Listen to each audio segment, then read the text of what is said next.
กินเพื่ออยู่กับกินอวดฐานะมันต่างกันแนวกินบางอย่างมันบ่ได้แซ่บสำหรับไทยเฮาอาจมีคุณค่าประดับหน้าตาให้บางคนแต่บางอย่างมันแพงเกินโตหรูหราเกินไป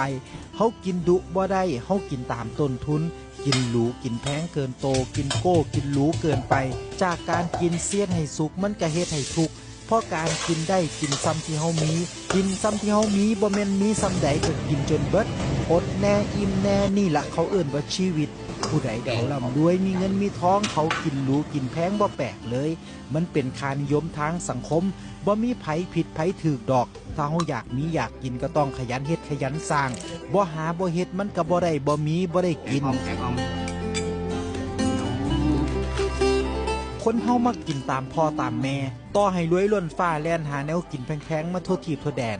สุดท้ายผมเชื่อว่าบ่มีผู้ใดลืมแนวกินอีพ่ออีแม่ของเฮาได้ดอกบ่แม่นเป็นแต่ไทยเฮาเป็นสุคนเป็นสุเชื้อชาติเป็นทั่วโลกจนการเวลายุคสมัยสังคมเปลี่ยนไปคนเฮามีความคิดเปลี่ยนไป